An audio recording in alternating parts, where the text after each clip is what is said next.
آج انڈیا پاکستان بلکہ اس سعودی عرب کو چھوڑ کر باقی دنیا کے تقریباً ہر ملکوں کے اندر ہی ان قبروں کو پوجا جا رہا ہے۔ رسول اللہ صلی اللہ علیہ وسلم فرماتے ہیں کہ یہ لوگ جو اولیاء کے مرنے پر ان کی قبروں کو مسجدیں بنا لیتے ہیں، اللہ کی مخلوق میں سب سے گندی ترین مخلوق ہے۔ تو ہم پر تہمت کیا لگاتا ہے؟ تم قبروں پہ جاتے ہو تو مشرک ہے۔ آج تک کوئی مائیکل ایسا نہیں آیا جو سامنے بیٹھ کے کہے کہ قبر پر جانا بھی شرک ہے کر کے، کیونکہ موضوع قبر کی حاضری نہیں ہے، ورنہ اس پر تو ایک مستقل خطاب کی ضرورت ہے، لیکن صرف اشارتاً بات چھڑی ہے۔ یہ ہمیں مزاروں پر جانے کی بنیاد پہ کہتا ہے مشرک، ہم اولیاء اللہ کے وسیلے سے دعا کرتے تو ہمیں مشرک کہتا ہے۔ ان میں بھی جرأت نہیں ہے کہ یہ ثابت کر سکے کہ معاذ اللہ ہمارے عقیدے میں کئی شرک پایا جا رہا ہو، یا کوئی ہمارا عقیدہ ایسا ہو کہ جس میں شرک ہو۔ تمہارے عقیدے میں شرک ہے، تم اعمال کو شرک بتا رہے ہو، اور یہ اعمال بھی شرک نہیں۔ اگر قبروں پر جانا شرک ہوتا تو آقا صلی اللہ علیہ وسلم یہ نہ فرماتے من زار قبری وجبت لہ شفاعتی، جس نے میرے قبر کی زیارت کی اس پر میری شفاعت واجب ہو گئی۔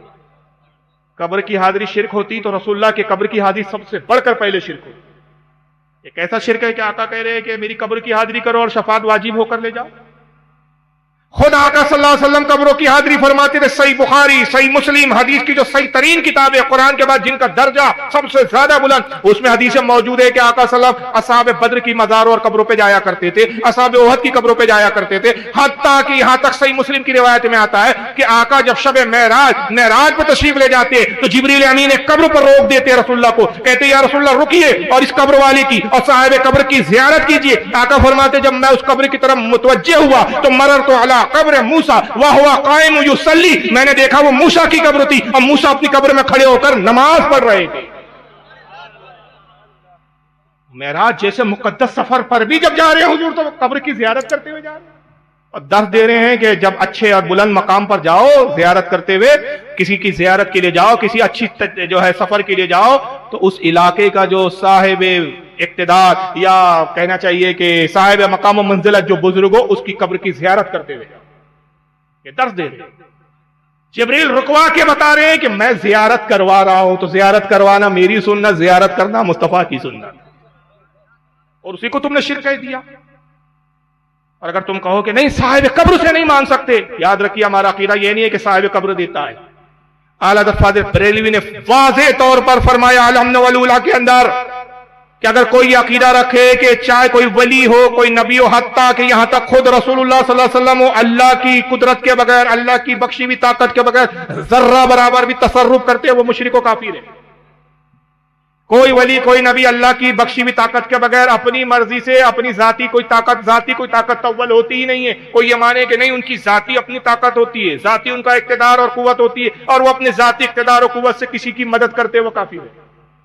ہم کہتے ہیں اولیاء ہو چاہے انبیاء ہو، یہ اگر کسی کی مدد کرتے ہیں تو اللہ کی بخشی ہوئی طاقت سے، اور ہمیں اللہ نے ہی حکم دیا کہ اگر تم مجھ سے جو ہے فلاح چاہتے ہو، اگر تم چاہتے ہو کہ میری عنایتیں اور میری شفقتیں تمہیں میسر آئے تو میرے محبوب کی بارگاہ سے لیتے ہوئے آؤ۔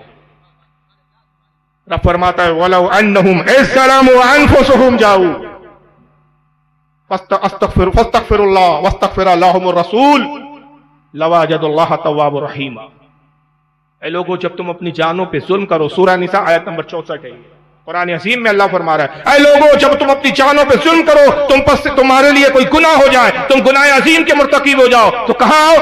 جاؤک، میرے محبوب کی بارگاہ میں آؤ، پھر تم اللہ سے استغفار کرو، اور اگر میرا محبوب بھی تمہارے لیے اپنے ہاتھوں کو بلند کر دے، تمہاری سفارش کر دے، لَوَجَدُوا اللَّهَ تَوَّابًا رَحِيمًا، تم اللہ کو سب سے بہتر توبہ قبول کرنے والا پاؤ۔ یہ تو رب نے حکم، یہ رب نے کہا یا ایھا الذین آمنوا اتقوا اللہ وابتغوا الیہ الوسیلہ، اے ایمان والو اللہ سے ڈرو اور اس کی راہ میں وسیلہ تلاش کرو۔ یا مولانا صاحب آ کے مجھے قیام گاہ میں بتا رہے تھے کہ بے حسی کا یہ عالم ہے یہاں کہ اپنے بچوں کو مکتب میں بھی پڑھانے کے لیے لوگ تیار نہیں ہے، تو عالم کیا بنائے، جبکہ ہر مسلمان کا قرآن پڑھنا فرض ہے، فرض ہے۔